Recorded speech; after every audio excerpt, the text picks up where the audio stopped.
I'm gonna list a few ways to like that we can be uncomfortable in our daily life because I'm the type of person, I'm very literal.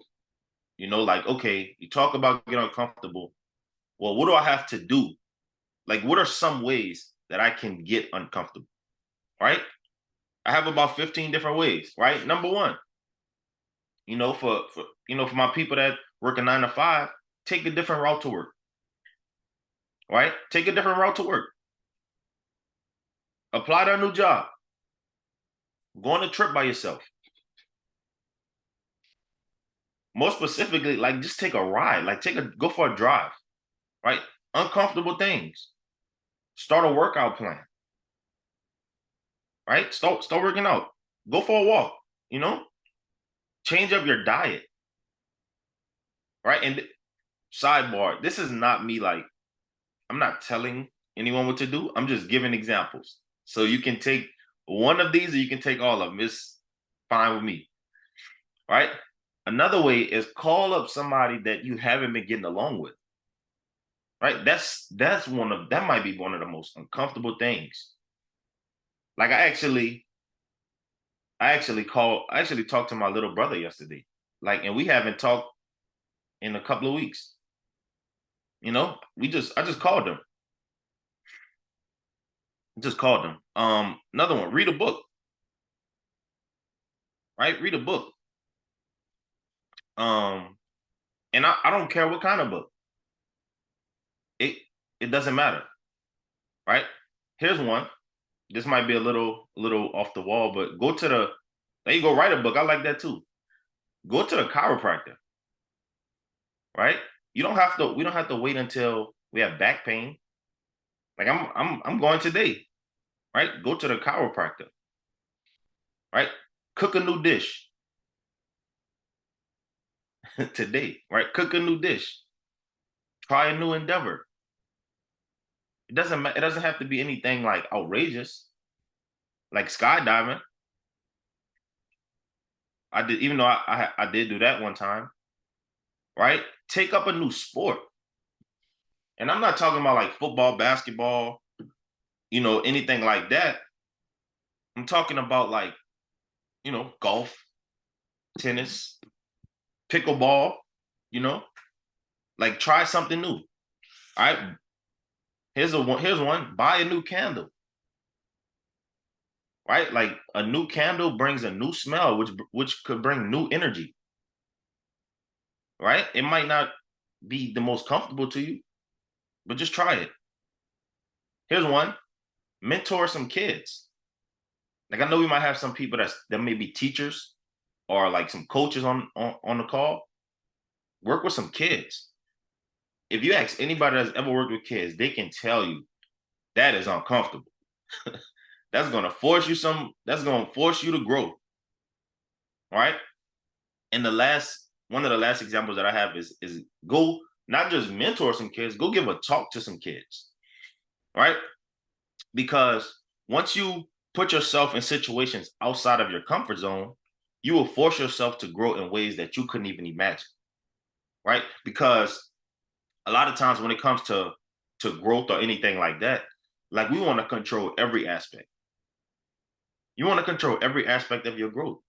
But if you control every aspect of your growth, you technically won't grow or you'll only grow to a certain extent because you can only grow at the ability that you imagine or that you already see, right? Growth, like real growth, is beyond our imagination.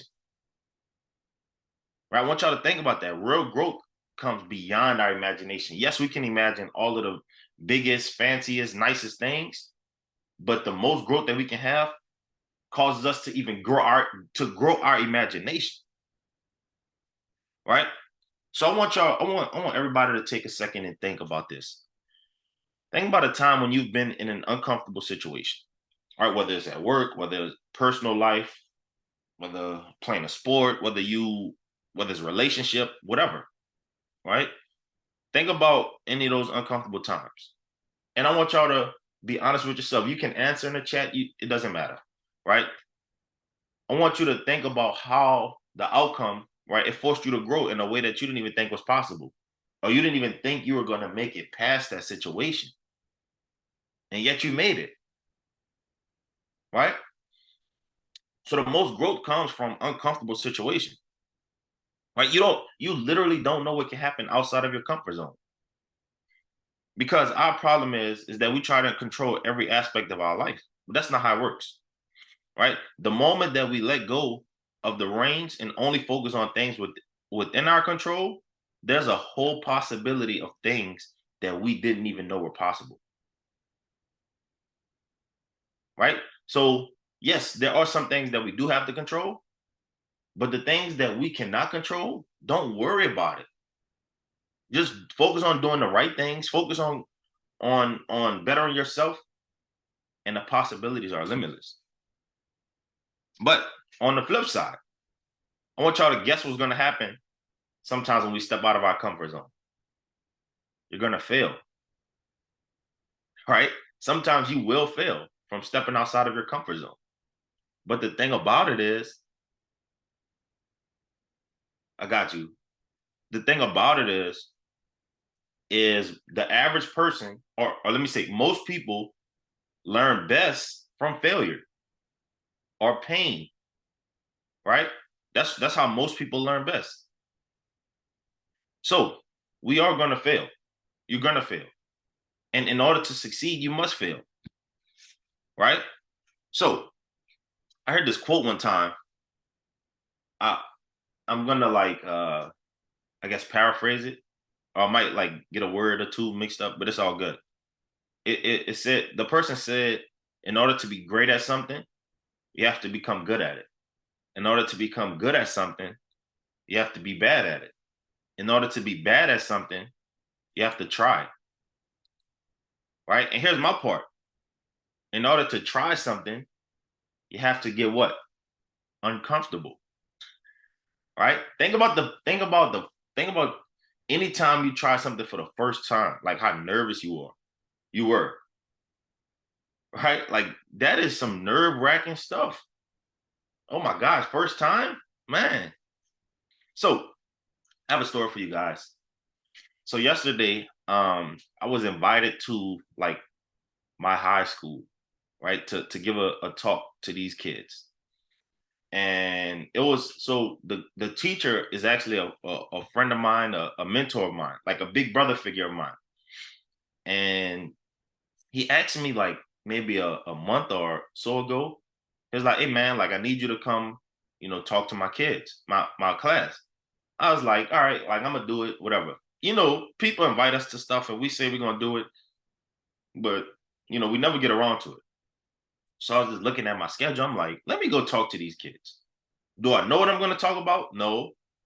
Is it comfortable? No. But you never know what's gonna happen, right? Never know. So I got there, in time for the class, and he was doing his like little routine that he gets started with every time, and he went ahead and introduced me. And I'm not gonna lie, y'all, I was super super nervous because I'm like, you just never know how, like, kids are the most, how can I put, they're the most honest, like, and they're gonna give you their real energy. Like kids aren't really good at faking their energy. Like if a kid don't like what you're saying, you'll know. They might not say it, but you'll know. So I was just like, all right, like, and then it's in person, so it's like you can feel the energy as well. So I was just like, man. So the talk, it started off. He actually made them like write questions down before I got there. So some of them already had questions, but then as I'm talking, like I'm introducing myself, kind of telling them like who I am, what I do, and stuff like that. I noticed that the kids were more nervous than me. Like they were nervous to ask me a question. So at that point, like obviously I was able to settle in and start cracking a few jokes, and it went well. But that didn't happen because that's my first time giving a talk or speaking to a group of people, right?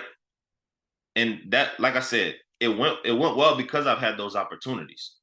However, when I was in high school, when I spoke at an event down here in New Orleans called World Youth Day, right? Basically, it was like three 3,000. They said it was like 3,000 people, but it honestly, excuse me, it felt like 30,000 in that crowd. It was so many people. So, um, the crazy part is I didn't have to give a speech. I had to recite some lines. Like I was, because I was one of the like the hosts or the MCs. So I had to basically everything that I had to say was like already written out for me. But I can't, I was so nervous. And I did something like kind of off script. And to me, I don't think it went well. Other people thought it was funny. They like that was so amazing, but I felt like ridiculous. Like my stomach was hurting. Like I could not figure out, like, I did not know what was going on. Right. But that event, what do y'all think it helped me do? It helped me grow. Right. It helped me, become better at preparing. Right. It helped me realize what something that I'm good at, because I'm sure everybody when they're younger, they have a fear of public speaking. Right. That's just natural. Right. And it's because most people haven't done it yet. Right. Think about it. We're uncomfortable doing things that we've never done before. So if you've never given a speech or you've never spoken publicly, then the first time you have to do it, it's going to be nervous. You're going to be nervous. It's just what it is. So again, in order to become great at something, you have to be good at it. In order to be good at it, you got to be bad at it. In order to be bad, you got to try. In order to try, you have to make yourself uncomfortable. Right? So if I could leave y'all with anything, I'm gonna leave y'all with that. But I do have a few more stuff to say. So as far as those opportunities to speak in front of those crowds, right, I realize that sometimes people see stuff in us that we don't necessarily see in ourselves, and these people, whether it's knowingly or unknowingly, they put us in a position that force us to grow. Right. So if you're in a I guess if you're in like a group of people, like you have a friend group or a group of colleagues or even a mentor, like that forces you to grow on a regular basis, then that's the place you need to be. Or if you're in a situation where, you know, with your friends and stuff like that, and you're never forced to be uncomfortable, you're never forced to grow, that might not be the friend group that you should be with. Right. Because we're all in a season of our life where we're trying to grow. Right. We're trying to get to a place where we're trying to get to a place where we're growing to the point where, like, whether it's, we want our income to grow to a certain point, we want our mind to grow to a certain point, whatever it is that we're looking for, it requires growth. And growth requires requires us to be uncomfortable. Right. And they say, like, we can, like, to the point about how people see stuff in us that we can't see in ourselves. They say, we never can actually see our face. Right? Think about that. Like, you've never actually seen your face. Like, we've seen like a picture or we've seen like a reflection, but we've actually never seen our face. So I'm saying all that to say, like, they, like, it's said that, like, we can never get a true perspective of how we look, you know, but other people do. So, and I mean that in the physical and the, like, an abstract way as well. Other people have a perspective of you based on what they see, right? So sometimes people can see that you have greatness inside of you, but sometimes we don't see it in ourselves.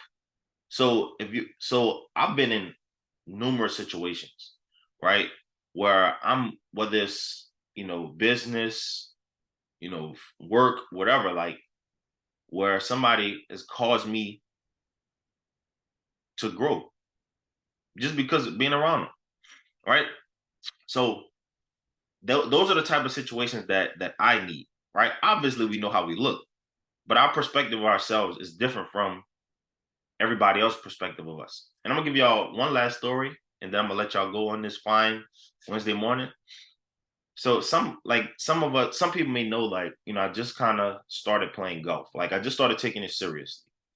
All right. Shout out to Sean. I don't know if he's still on the call. Like we when I was in Pennsylvania, we actually played golf. Right. Me, him, and Chris. And that was like my second time ever playing in life. Right. What's up, Sean? Right. That was my second time playing in life. But then I got home back to New Orleans and I'm like, man, I really do want to play golf like more. Like Sean and Chris were telling me, like, bro, you need to play. You need to play more.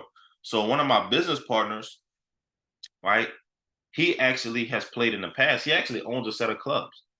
So we wound up getting like a membership and we started playing like twice a week. And I don't know if you guys are familiar with like golf terminology, right? But when I first started, I would get like a double par, like a triple bogey on like most of the holes, right? That's just because it's golf is hard and it was super uncomfortable, but I wanted to grow at it. I wanted to get better. So then, like I went yesterday, and I'm still growing. I'm still basically a novice, but I wound up like getting par like twice. So it's like when we put ourselves in an uncomfortable position or a situation that we've never been in before that we're not used to, it's going to force us to grow. It's going to force us to get better, right? Think about at your job, right? The first time you probably did like an assignment or whatever, it probably was a little bit tough. But then once you started getting in the routine, right? Once you started getting that routine, it started getting a little bit easier. The problem is though, right? The problem is that once we get in a routine, we don't like to change that routine. But like we talked about this whole call, if we get stuck in the same routine every single day, right, for years, are we actually growing? Are we actually growing? The answer is no, because you don't grow through like being comfortable, right? A routine is very, very comfortable. Or I'm gonna give y'all one more. I know I said that was the last story, but I got one more story for y'all. Right? Like, so my dad, right? My dad has worked, two jobs basically my whole life. And my dad, it would be so funny that he literally took the same routine, the same route to work every single day. He would come home at the exact same time every single day. And it would be so funny that he comes in the house. First thing he does, he adjusts the temperature. He looks at the temperature, the thermostat, adjusts it to whatever, he likes it at. And then he opens the blinds, like in the living room. And it would get to the point where it would be funny. Like we like, okay, he's gonna go there, then he's gonna go there. Right? Anybody know somebody that's like that? Like it's like if they it like if they veer one part of their routine, it's like their they just flustered. Does anyone know anybody like that? Like it's actually pretty funny to me. Like we used to laugh because sometimes like we would play with him, we'll like open the blinds already, and it's like he'll still walk over there and he'll like adjust it, then adjust it right back, just so he can say he did it. Because if he didn't do it, it would just throw him all the way off. All right. So that used to be funny. But the message that I have for y'all is don't be afraid to get uncomfortable. Right? Comes in the growth comes outside of the comfort zone. Right. And just to piggyback again on what Steve Harvey said, don't be the person that loves sleep. Because anybody that you know that loves sleep, right? What was the question he asked? Ain't they poor? Right? Not poor, poor. Right? That now we all know that there's a difference. Right? Poor could mean like, yeah, you can afford like, to survive and stuff like that. Poor mean you can't even afford the O and the R. Right? So I appreciate everybody for hopping on. Go out and be great. Don't be afraid to do something different and get outside of your comfort zone. Have a good one.